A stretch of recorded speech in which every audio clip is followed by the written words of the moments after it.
hallarına düşür. Deməli, sizdən ən birinci nəzəriyyəni keçdik keçən dəfə. İndi isə keçirik Piaget nəzəriyyəsini. Piaget nə deyir? Piaget ümumiyyətlə deyir, Piaget nəzəriyyəsinin adı nədir? Zehni inkişafın mərhələləri. Zehni inkişafın mərhələləri nə deməkdir? Yəni, şagirdin, uşağın, əqlinin inkişaf mərhələləri, IQ-sünün, yəni intellektinin. Burada söhbət idraki intellektdən gedir. Emosional intellektdə var, ona görə vurğuluyuram. Emosional intellekti də keçəcəyik sizdən. Deməli, Piaget deyir ki, apardığı təcrübələr əsasında fransız alimidir və belə bir nəticəyə gəlib ki, uşaqların əqli inkişafı, yəni zehni inkişafı yaşla baş verir. Yəni, yaş dövrünə çox əlaqəlidir.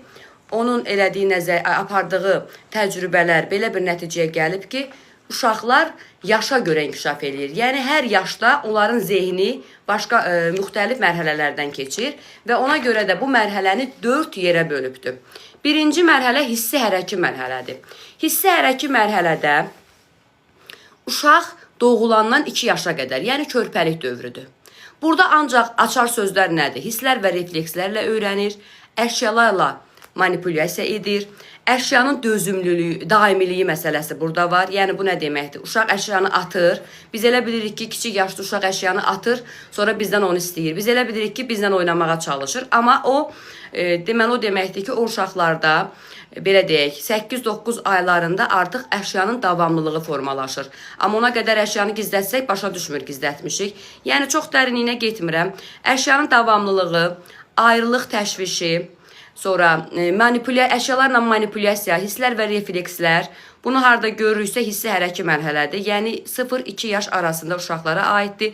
Bir də ki, toxunmaq parçalara, məsələn, yun parça, ipək parçaya toxunmaq, bu da hissi-hərəki mərhələyə aiddir.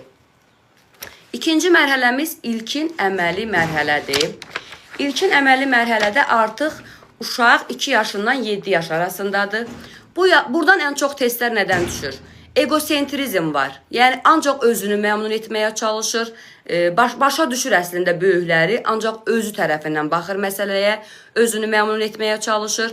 Ən çox oyunlarla oynayanda daha yaxşı başa düşür. Eyni zamanda da egosentrizm mərhələsində olan uşaqlar məhdud təcrübələrə inanırlar. Məhdud təcrübə nədir? Yəni, uşaq görür ki, tutaq ki, uşaq görür ki, ildırım çaxdı, ağac qırıldı. Və yaxud da yağış yağdı, ağac qırıldı.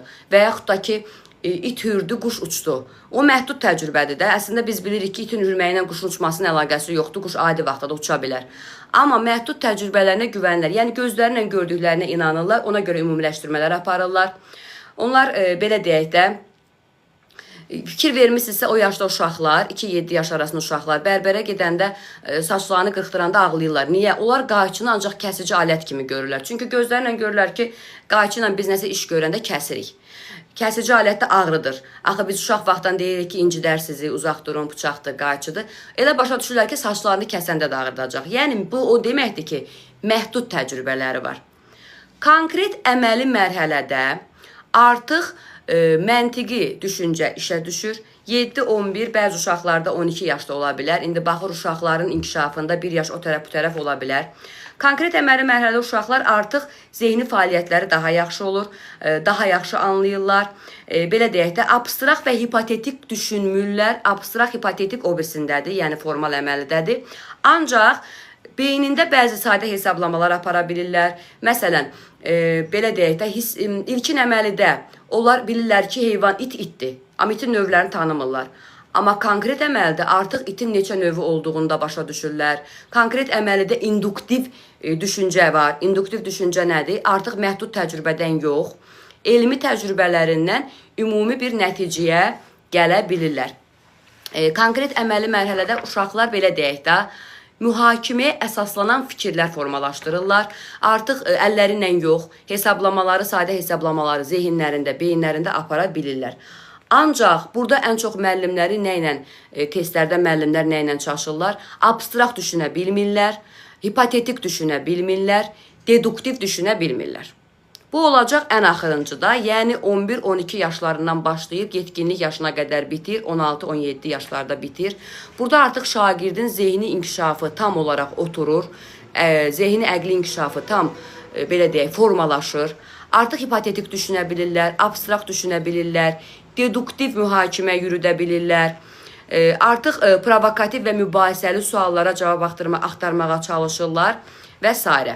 Niyə biz bu nəzəriyyəni öyrənirik? Həmişə ən böyük məsələ şagirdlərimizə həmin yaş dövründə hansı tapşırıqları verə bilərik deyə biz bu nəzəriyyəni öyrənirik. Eyni zamanda bu nəzəriyyə deyir ki, Piaget deyir ki, uşaqların inkişafı ətraf mühitlə əlaqəli deyil, nitqin o qədər də üstün olduğunu qəbul eləmir. Deyir ki, şagirdlər o zaman öyrənməyə maraqlı olurlar ki, onların marağı ölməsin, özləri kəşf etsinlər ətraf aləmi, özləri tapsınlar, özləri düşünsünlər. Yəni, özləri bir qərara gəlməyi bacarsınlar. Bir daha qayıdıram, hissi hərəki mərhələ 0-2 yaş arası, açar sözlər, hisslər, reflekslər, əşyalarla öyrənmək, toxunaraq yun parça, ipək parça bu cür toxunaraq öyrənmə baş verir. Əşyanın davamlılığı məsələsi var, ayrılıq təşvişi var, əşyalarla manipulyasiya edilir. Hissi hərəki mərhələ adlanır. İkinci mərhələ ilkin əməli mərhələdir. 2-7 yaşı əhatə edir. Deməli, bu mərhələdə olan uşaqlar egosentrizmdir. Ən çox oyunlarla öyrənirlər. Eyni zamanda məhdud təcrübələrinə güvənirlər. Yəni, gözlərlə nəyə görürlərsə ona inanırlar. Özlərini məmnun etməyə çalışırlar. Üçüncü mərhələ, deməli, konkret əməli mərhələdir. 7-11 və yaxud da 7-12 yaş aralığını əhatə eləyir. Artıq məntiqi düşüncə işə düşür, tənqidi düşüncə də nisbətən işə düşür burada. Burada mühakimə yürüdürlər, induktiv düşünmə var. Artıq belə deyək də, rəngləri seçə bilirlər. Qırmızının bir neçə tonu olduğunu başa düşürlər, itin bir neçə cinsi olduğunu başa düşürlər. İnduktiv mühakimələr edirlər. Abstrakt hesablama, yəni sadə abstrakt hesablama, abstrakt anlayış yox. Abstrakt hesablama var. Dördüncü isə ən son mərhələdir. Burada artıq şagirdlərin zehni tam inkişaf eləyir, bitir. Bu mərhələdə uşaqlar hipotetik düşünə bilirlər, konseptual düşünə bilirlər. Bu mərhələdən çox konseptual bilik var. Eyni zamanda abstrakt anlayışlar haqqında düşünürlər. Belə deyək də, mübahisəli və provokativ suallara cavab axtarmağa çalışırlar. Vəssalam. Piagetdən bunu bildiniz, kifayət eləyir. Artıq heç nəyə ehtiyac yoxdur Piagetdən. Bu da oldu Piaget nəzəriyyəsi. Keçdik əvvəlki dərsimizə, yəni Gardner nəzəriyyəsinə. İndi Gardner nəzəriyyəsindən Hamlet müəllim, mən sual-cavab eləyəcəm, cavab verəcəksiniz. 1-1. Birinci başlayaq elə sizdən Hamlet müəllim.